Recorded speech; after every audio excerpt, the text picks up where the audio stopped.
Si Rintaro ang pinakamabait na tao at palaging tumutulong sa mga tao sa paligid niya. Pero dahil sa itsura niya, lahat ay natatakot sa kanya. Pati mga siga, tumatakbo agad pag nakita siya. Ang mga babae naman, nandidiri sa kanya. Hindi lang kasi siya mukhang masungit, estudyante rin siya ng Shidori High School, isang mababang uri ng paaralan na tinatawag ng iba na eskwelahan ng mga bobo. Katabi nito ang Kaikyo Academy, isang prestihiyosong pribadong paaralan para sa mga babae na kilala sa kanilang tradisyon. Hindi talaga magkasundo ang mga estudyante ng dalawang eskwelahang ito. Isang araw, niyaya siya ng kaibigan niya na magkaraoke pagkatapos ng klase, pero agad niya itong tinanggihan nang makatanggap siya ng mensahe mula sa nanay niya na humihingi ng tulong sa tindahan. Habang tumutulong siyang magbenta ng mga cake sa tindahan, aksidente siyang nagkatinginan ng isang customer, isang maliit na babae na mag-isa lang at ang daming nak-e na cake. Dahil sa hiya, bigla itong tumayo at umalis ng tindahan. Pagkatapos noon, nalaman niya mula sa nanay niya na ang pangalan ng babae ay Waguri, at suki pala ito sa tindahan nila. Dahil dito, nakaramdam ng guilt si Rintaro, iniisip na baka siya ang dahilan kung bakit hindi na ito babalik. Pero sinabi ng nanay niya na huwag siyang mag-alala, hindi niya kasalanan at huwag niyang masyadong sisihin ang sarili niya. Pero hindi niya ito pinakinggan at patuloy siyang nababagabag. Kinabukasan, bumalik si Waguri para humingi ng paumanhin sa biglaang pag-alis niya kahapon.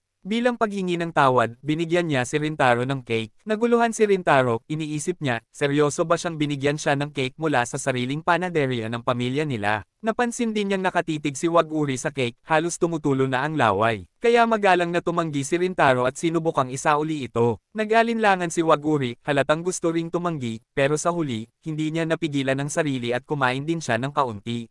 Tinanong niya si Rintaro kung ano ang pangalan nito at binanggit na siguro nagulat ito nang makita siyang kumain ng sobrang daming cake mag-isa kahapon. Medyo awkward na yumo si Rintaro at tinanong kung bakit siya biglang umalis noon. Natakot ba siya sa kanya? Pero agad itong itinanggi ni Waguri at ipinaliwanag na iyon ang unang beses na may lalaking tumitig sa kanya ng ganoon kat hindi, kaya kinabahan siya. Dahil dito, namula si Rintaro at hindi alam ang sasabihin. Sanay kasi siyang matakot ang mga tao kapag tinitigan niya. Napansin nilang madilim na, kaya inalok ni Rintaro na ihatid siya sa istasyon para sa kaligtasan niya. Pero tumanggi si Waguri at sinabing ayos lang siya. Bago umalis, lumingon siya kay Rintaro at sinabing, "Ni minsan, hindi kita tinuring na nakakatakot." Napahinto si Rintaro sa kinatatayuan niya, namula, at dali-daling pumasok sa kwarto. Unang beses kasi na may nagsabi ng ganoong bagay sa kanya. Mula pagkabata, puro negatibo lang ang naririnig niya tungkol sa sarili niya. Bigla na lang pumasok ang nanay niya sa kwarto, halatang nagpanik. Hawak niya ang cake ni Waguri at ipinaliwanag na nakita niya itong nakahandusay sa kalsada malapit sa tindahan habang palabas siya matapos magsara.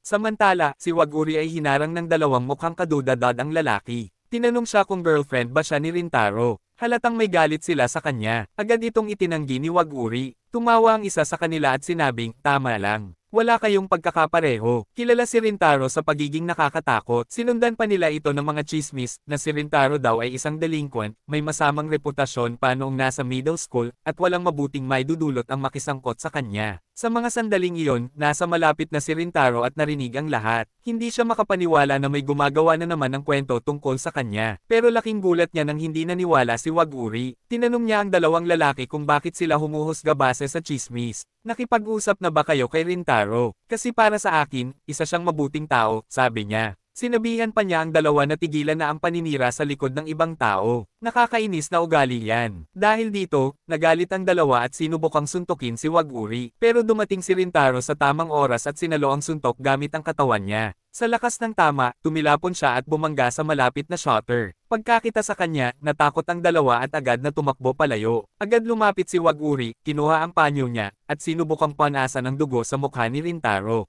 Humingi siya ng paumanhin, sinabing kasalanan niya ang lahat. Pero sinabi ni Rintaro na hindi iyon totoo. "Kung alam ko lang na mag-aalala ka ng ganito, sana iniwasan ko na lang yung suntok." Ibinunyag niya na sinadya niyang tanggapin ang tama bilang parusa sa sarili niya sa pagdududa kay Waguri. Humingi rin siya ng sorry sa pagkakasangkot niya sa gulo. Naguluhan si Waguri sa sinabi niya, pero kalaunan ay ngumiti. "Hindi ko talaga maintindihan kung ano ang nakakatakot sa'yo," sabi niya. Salamat sa pagsadyap sa akin. Sa narinig, parang lumambot ang puso ni Rintaro. Ngayon lang siya nakaramdam ng tunay na saya. Pagkatapos niyang ihatid si Wag-uri sa istasyon, hindi siya makalimot sa ginawa ni Rintaro. Patuloy ang kabog ng dibdib niya. Kinabukasan sa eskwela, pagod na pagod si Rintaro. Hindi siya nakatulog buong gabi, iniisip lang si Wag-uri. Nang tumingin siya sa bintana, laking gulat niya nang makita si Wag-uri sa kabilang gusali, ibig sabihin ay estudyante pala siya sa Kaikyo Academy. At dito na nagtatapos ang episode 1. Kung umabot ka hanggang dulo, solid ka idol. Huwag mong kalimutang i-like ang video, mag-subscribe at i-click na rin ang notification bell para lagi kang updated sa mga susunod kong uploads. Salamat sa panunood, kitikit sa next episode.